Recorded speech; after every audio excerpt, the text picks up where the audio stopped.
Assalamualaikum warahmatullahi wabarakatuh.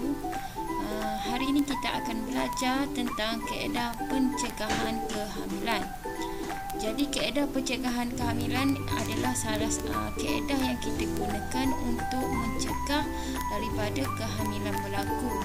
Jadi ada pelbagai jenis alat pencegah kehamilan. Ini nama Yang pertama ialah kaedah pil pencegah hamil. Pil pencegah hamil ini akan diambil oleh wanita. Ini adalah sejenis ubat lah, macam pil. Jadi macam mana pil ini berfungsi adalah dia menghalang proses ovulasi. Apa itu proses ovulasi? Ialah proses di mana ovum akan dibebaskan dari ovari. Jadi bila seorang wanita itu makan pil pencegah hamil, dia akan menghalang proses ovulasi. Jadi ovum tidak akan dihasilkan. Bila ovum tidak akan dihasilkan, maka tidak akan berlaku proses persenyawaan antara ovum dan sperma. Jadi wanita itu tidak boleh hamil lah. Okey, yang kedua kita namakan adalah kaedah implan. Implan ni adalah dimasukkan pada bahagian kulit bawah lengan. Jadi implan ni dia akan masukkan di bawah kulit. Yang ini dia macam straw, tahu tak? Dalam tu dia letakkan hormon. Hormon ni berfungsi untuk menghalang ovari daripada menghasilkan ovum. Maksudnya bila letak hormon ni, ovari tidak akan menghasilkan ovum.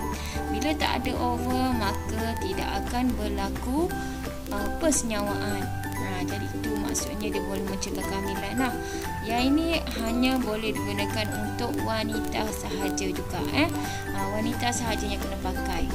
Jadi alat ni dia akan letakkan bawah lengan. Yang ni ada yang 3 tahun, ada yang 5 tahun, dan bergantung pada wanita itu. Selama mana dia untuk tidak hamil lah. Okey, yang ketiga, alat yang ketiga kita namakan ialah kondom. Kondom digunakan oleh lelaki. Cara untuk mencegahnya adalah dia akan menghalang sperma daripada memasuki faras semasa ejakulasi. Maksudnya bila lelaki ini pakai kondom ni, dia akan halang sperma daripada masuk melalui faras. Ejakulasi ni maksudnya bila lelaki itu melepaskan spermanya. Itu yang ketiga. Yang keempat, yang ini kita namakan alat ini adalah alat kontraseptif dalam uterus ataupun ringkasannya adalah IUCD. Yang ini dia macam bentuk saung, saung kapal. Ini diletakkan di dalam rahim wanita. Jadi fungsinya adalah untuk menghalang penempelan berlaku. Jadi diletakkan dalam uterus ataupun rahim. Ini alat dalam rahim.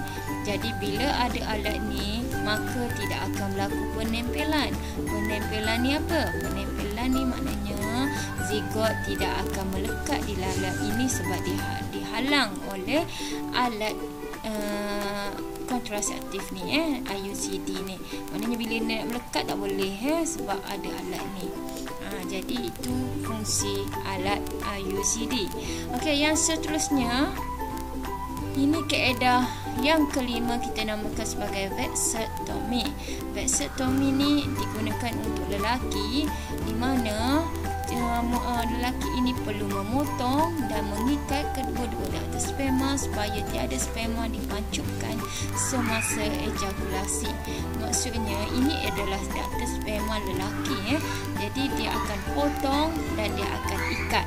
Maka ini adalah testis. Testis ni dia akan menghasilkan sperma. Jadi bila sperma dilepaskan, dia tak boleh nak berenang. Tak boleh sebab dah tersekat, dia punya laluan ni terputus di tengah jalan. Jadi tak boleh nak lalu. Jadi tak akan berlaku persenyawaan lah. Jadi yang ini, kaedah ni akan kekal. Ini kalau lelaki tu dia tak nak anak dah.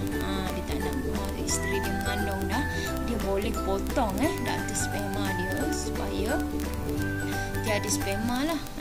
Akan dikeluarkan lah. Itu maksud vasektomi, namanya vasektomi. Dan akhir sekali, ini adalah kaedah ligasi.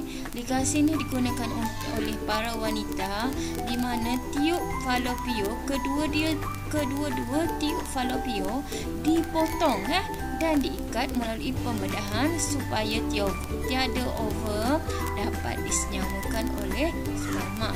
Jadi maksudnya di sini ni dia akan potong. Dia punya tiup falopio ni dia akan potong dan dia akan ikat supaya tak ada persenyawaan. Jadi faham tak ni? Ni ovari. Ovari ni akan membebaskan ovum. Jadi ovum bila dibebaskan, terputus tengah jalan juga, tak boleh nak bercantum dengan sperma. Jadi ini adalah kaedah kekal juga untuk seorang wanita kalau dia dah betul-betul tak nak mengandung lagi. Jadi kalau dia nak sambung semula boleh tak? Tak boleh. Sama juga macam lelaki, kalau nak sambung semula pun tak boleh. Sebab yang ini adalah kaedah kekal, tak boleh disambung. Jadi selama-lamanya lah perempuan atau lelaki ni boleh mandung kalau guna kaedah vasektomi ataupun ligasi. Itu sahajalah berkenaan dengan kaedah pencegahan kehamilan. Kita merancang secara semula jadi kalau kita tahu bila tarikh persenyawaan boleh berlaku lah.